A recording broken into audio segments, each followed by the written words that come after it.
Debunking common myths in automotive workshops, boost productivity. Join passionate automotive trainer and coach Andrew Uglow as we explore the fascinating concept of true myths. We all know about Santa Claus, but what are the impacts of true myths in business? Learn about the compounding effect it could be having. Join us as we discuss the importance of testing things you've always assumed are true and understanding their broader impact. I'm your host, Anthony Pearl, and this is the Frictionless Workshop podcast. Let's get cranking. Well, Andrew, hello, and welcome to another episode of the podcast. And this is going to be an exciting few episodes that we've got planned because we're going to be talking about some true myths. Yes. We're having a bit of a chat of that off air, but this is going to be fun. We all love a good true myth. And you're probably sitting there going, well, hang on a minute. Is it true or is it a myth? Which one is it? Because it's a bit like having a triangular circle. How do you have one of them? A true myth is very simply something that we honestly believe to be true, but is in fact either in part or in whole a myth. It's something that is not accurate or not valid. But if you were to ask us if it's true, if we were to test to see if what we believe is in fact accurate and valid, it would test positively for us. We would go, yeah, well, look, when I test for this, it's actually correct. And so it would be fair and reasonable to accept it as accurate when in fact it's either not accurate or not accurate all the time. And the challenge with true myths is that they're so close to the truth that they're difficult to distinguish, but also we don't always have cause to go and test. And a great example, and you would know this, I'm not sure what you believed when you were growing up, but a great example from childhood is Santa Claus. And certainly for me, the first crack in that hole, is Santa real, came about from the Tooth Fairy. I could never figure out how the Tooth Fairy gave other people more money and me less. That was like, my inner Scotsman was going, hang on a minute, why are they getting more money than me? And it was like the first crack in the facade. If the Tooth Fairy's not real, then I wonder about Santa. But unless you've got reason to test, you don't go and test. You ask your parents. Maybe you read something, you saw something on TV, it's on the news, here's Santa with his sleigh and he's coming and all this sort of stuff. So all these things that you hold to be authorities, you go, well, of course there's a Santa, and I go and ask my sister, because you trust your sister, you trust family, probably good or bad. And you go, Yes. Is Santa real? And she goes, yeah, oh no, absolutely, it's real. It was probably my parents that put her up to it because they wanted to keep Santa going for a while.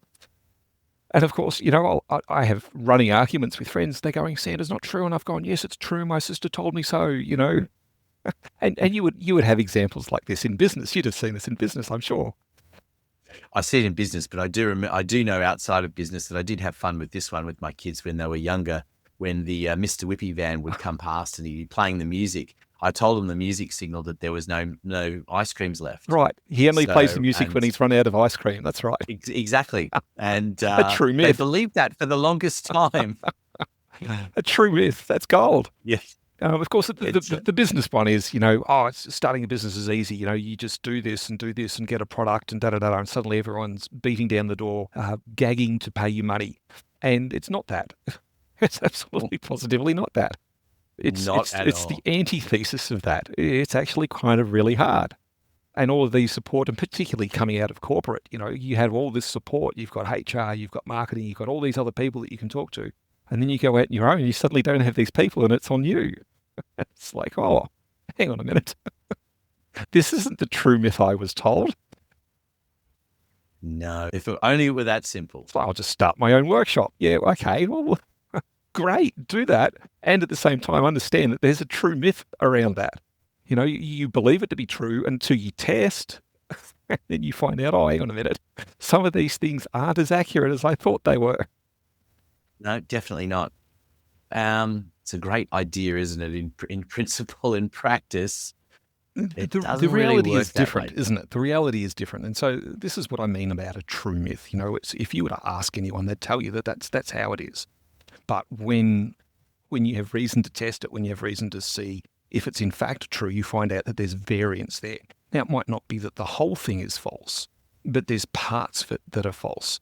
And it's those parts that end up putting you into some fairly suboptimal situations. And so I was thinking about this over the break, and it struck me that there was a lot of these true myths in automotive. There's a lot of things that are believed to be true, but when you actually go and test them, when you put them under pressure to find out if they are in fact true, it turns out that they're not, or there's contexts where they're not, and until you're in that context, you don't know. And so you can very quickly find yourself in some very interesting situations. And the challenge then is, well, if I'm believing the myth and responding and behaving as if the myth's true, and then I find myself in a situation where it's not, that becomes fairly expensive, right? We talk about productivity and efficiency and all those sorts of things in workshops. That ends up working against me. That ends up going backwards at quite a speed. And it can have some fairly significant impacts. And so I'd love to talk about just 6 myths, 6 of the, I don't know, the top 6, the sexy 6, I don't know what you want to call them, of myths just in automotive and automotive workshops, of stuff that I've seen and I hear frequently from technicians. I hear them from service managers. I hear them from service professionals, customer-facing professionals, again and again and again and again. And it's like, well, yes, I appreciate what you're saying, and no, that's not correct. So we love a good yeah, nah, and that's really the response to a true myth. Yeah, nah. So, and if there's anyone listening outside of Australia and New Zealand, yeah, nah is just such a favourite expression. We love in those two countries. Is that the first part is an acknowledgement of, yeah, look, I've heard what you said, and no, it's not true. I don't agree with it. Yeah, but we just summarise it in 2 words. Yeah, nah. And of course, it's really even one word. I think the way we say it these days, it's just become it's one word. Matters, and it just right? summarises everything. The pitch with which we use them, with which we use it, matters. So the first myth that I want to talk about, and this is something that has come up in maybe not every single technical training class I've run, but a very large majority of them. It usually comes from, I hear this from technicians, but the myth is held or believed by service management. And so technicians will come in and they will say something along the lines of, our manager never buys tools, or our manager never buys the right tools. So we'll be doing a training class. We'll be talking. I work for a couple of clients where we train their technical curriculum. And as part of the technical curriculum, we talk through service and repair of items. And in amongst the service and repair are special tools that the manufacturer expects the dealer network to have, that are significant time savers, or in some cases, you actually can't do the job correctly without them. And so often this triggers a discussion when we go, here's the tool that we use to do this particular process. This triggers a discussion where the techs in the class go, we don't have that tool. Where do we get that tool? What's the tool number? And from that discussion comes this my manager never buys tools, or my manager rarely ever buys tools. Is this a required tool? Does the manufacturer demand that the service department have this? And I say, well, in this particular case, yes, you can't do the job without it. And so when you track back what's happening for that tech, you find this true myth. And the true myth that's held by service management is that not spending money equals saving money. So let me say that again. Not spending money equals saving money. And that's a true myth. It is not correct. Now, it is true under some circumstances, all right? Think global financial crisis. The world market has collapsed and we're not spending money on anything. Yep, that is saving money. That is an appropriate response to that situation. Think COVID palaver and all of the lockdown. Yeah, okay, I appreciate that. We're shutting all the service centres and no one's allowed to do any work. Right, okay, not spending any money is an appropriate way to respond to that. But in the normal operation of business, it's not the best thing to do. It's absolutely positively not the best thing to do. And let me give you an example of how this plays out. One of the technicians in my class, we were doing training on this particular tool. And his dealership had made a decision not to buy the tool, in that another brand had a similar tool that they could borrow when they needed it. That was the arrangement. So brand A had a similar tool. Brand B that this technician worked for decided not to invest the money. It was $6,000, so it wasn't cheap. And the deal was, you just borrow it when you need to. They're in the middle of a problematic diagnosis. They've reached the limit of what the manufacturer's scan tool can show them, which is a lot, might I add. and they weren't able to distinguish between two different parts on the car. It could equally have been part A or part B, both of which would cause the symptoms and the fault in the customer complaint, but they couldn't, with the scan tool, distinguish they needed this other tool. And so they went to brand B, who had a similar tool that they were supposed to be able to borrow, but brand B had a backlog of cars and they needed it for their cars, and so they weren't able to borrow it. And so now it was a flip of the coin. Do we change part A or do we change part B? And so they did all of the due diligence that they were required to do. The best information, the technical support said change part A, and they did. So they changed part A, put part A on, and the car was still the same. There was no solution. They still had the same fault. And so they then go ahead and change part B, and part B solves the issue. So that was part A was like a $6,500 part. Part B was a $7,000 part. So they're not far off $14K cost on this car. Now I appreciate in the dealership world that's a warranty cost, and warranty will reimburse the business for that. And they'd done the right process, so warranty is going to pay for the choice that was made. However, that was not the first time that had happened. On a different car with a different problem, that had the same thing, except this previous one was retail, and warranty doesn't pay for retail. Yeah, that becomes a problem. Right, and so they're now $15K backwards. And if you add those two things together, a $6,000 investment could have saved them comfortably the better part of $30,000. Yeah, isn't it amazing how often we make those decisions in a very short-sighted way, that you are about trying to save money, and there's a difference between saving and not spending, isn't there? I mean, sometimes there are, cheaper and reasonable solutions. For sure. But a lot of the times, not spending the money, as you say, has much longer term consequences that are going to cost you a lot more money, in the long run. I mean, it's a bit, even in a work sense, not taking a holiday. Well, we're saving money by not taking a holiday and not going away anywhere. But if you don't take the holiday, your performance drops, and you reach a point where you're doing more harm than good in the business because you just needed that break. So not investing in the holiday has cost you. Yeah, for sure. Einstein made the statement that not everything that's worth measuring can be measured, and not everything that gets measured is in fact worth measuring. And so this is essentially what we're talking about. The difference between spending money, investing money, and saving money, and they're different things. And so the piece that what's the word I'm looking at? The piece that really frustrated and disappointed the technician who was telling me the story was that even after these two failures that demonstrated a clear need for this tool, and like it's a one-time cost, right? It's not like you have to spend $6,500 or $6,000 every month. You spend it once, and now you've got the tool and you can do the work.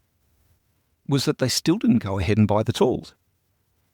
It's just going like, what more evidence do you need? And so and again, how do you as a trainer, how do you respond to that? How do you go, oh gee, that's no good? Like that's like a really significant breach of trust from the technician's perspective. The Frictionless Workshop podcast is brought to you by Solutions Culture. For details on how to get in touch with Andrew, consult the show notes below. And don't forget to subscribe so you don't miss an episode. Now, back to the podcast. Yeah, it's hard, isn't it? Because, if you're sitting there in the finance department, you're looking at the dollars and going, well, we're not going to spend $6,500 now. We've coped for this long without this piece of equipment, so we're going to continue to cope. And that can be that, that difference between, the lack of experience, I suppose, in understanding that technical need for it versus, someone just saying, oh, this is a nice, it's not the same as someone walking in and saying, well, I'd rather have the Porsche than the Corolla. If you both need them to get you just from A to B, but this is not what we're talking about. We're well beyond that. And I think that but that's, often that is the problem, isn't it? That you're looking at it very much as a financial point of view, purely, and not looking at it and understanding of what the implications are for it, because it's not just about one bit of fancy piece of equipment that would be nice to have but is not critical, it's not that. Well, the question then is like, how many $15,000 mistakes is it going to take until you buy the tool for $6,000? Like, this isn't going to, technology isn't lessening anytime soon, right? This is not going away. And the flip side to the argument is technicians aren't required to balance a budget, right? They don't have someone standing behind them at the end of the month going, why doesn't this match? Why have you spent this? Justifying the costs, all those sorts of things. And at a business level, managing your costs is critical. It's one of the critical drivers for maintaining profitability. If you don't have control of your costs, you are in a world of brown. You absolutely positively are. And so understanding that, because workshop management work via an accountancy framework, much like you said, it's a line item, and they don't understand what the impact of that is. And that's done often done for the sake of ease. Like, at the end of the day, performance is measured in dollars. Was the workshop profitable? Yes, no. We have other metrics that we drag out. Oh, were the customers happy? Yeah, okay. Well, if the customers were happy, there's probably a financial bonus attached to that. So that's about dollars too. But it's a challenge though, isn't it? Because when you think about these kinds of items, there's also the implications that are harder to, again, measure. But if in that particular scenario that you talked about, and they tried, they thought A was the option and it ended up being B, well, what you've got to account for as well is the time that it took to implement A, and then to go back and implement B, and what the flow-on effect was for whoever was working on that particular vehicle at the time was not working on the other vehicles that were lined up afterwards to work on. So there were delays, which means dissatisfied clients, which means potentially longer term loss of income as well. And this is part of my frustration with using a pure accountancy model for managing workshops. I'm not suggesting that you shouldn't measure the numbers, but measure and test everything, like absolutely everything. And at the same time, you've got to measure both sides of the equation. You can't just look at it as a line item and go, oh, well, it's $6,000. We're not spending $6,000. Well, hang on a minute. That $6,000 investment might make you 20. Is it worth spending 6 to make 20 this month? And what about 6? That's making another 20 the next month and another 20 the next month. Is that a viable thing? And the challenge is that doesn't get done because we're busy, there's all of these expectations, there's all of these demands. We think we can find a workaround, and it's like we say, the cause and effect isn't just at a financial or line item issue, but that's where we leave it. And like I say, this has impacts on the motivation of the technician. Why would I try and do diagnosis properly? Why would I invest the effort when you're not going to support me, when you're not going to resource me? It has impacts on efficiency, it has impacts on customer service, it has all of these impacts. And are they measured? Are they actually measured? Is this something that we consider when we make the decision? And I'm going to argue it's not, or it's not done enough. And so the other challenge is that often tied into the whole spend money versus save money true myth is behind that there's incentives. There's incentives for hitting a particular number at the end of the month. And if you didn't spend the money, you hit the number. And that's worth an incentive for however much. Now, does that hurt the workshop? Perhaps. Does it benefit people in the business, in management? Perhaps. Is that reason enough to do it? I'm going to argue yes. And so, again, you can appreciate how this has ripple effects far beyond just simply a line item on a budget spreadsheet. Is the implication as well that there's been too much over an extended period of time of I need this tool, I need this tool, I need this tool, and I need new technology, etc. That means that that's been the reaction, that it's just another request for something that they don't really need. For sure. With all due respect, technicians are keen to do anything that makes their life less hard. Now, do they ask for the Rolls Royce? Of course they do. Who wouldn't? All right. Do they need every last one of them? No, not necessarily. And here, this is now we're getting to the distinction with our true myth, right? Which is the true part, which is the myth part. The whole concept of not spending money as saving money is not correct. What needs to shift is our thinking around, because really what we're dealing with is arguably discretionary spending, right? There are some things that we don't get a choice in the cost, right? Our payroll tax and all those sorts of things. We've got to pay them. Try not paying them, see how that works. Then there's other things that just simply cost of business, advertising, all of the maintenance, all of the waste removal, all these sorts of things. You might be able to find a better deal. You might be able to find a person who does it more efficiently. You might be able to mitigate some costs there. But at the end of the day, you've got to spend it. You can't not do that.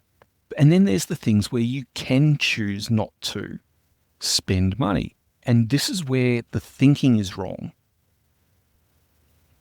And it's also where the accountancy, I believe, is wrong, in that if the thinking changed around discretionary spending and we just changed one word and we called it strategic spending instead of discretionary spending, well, how would that change how I think about it? If my motivation is now, how can I spend strategically and maximize the efficiency of my people?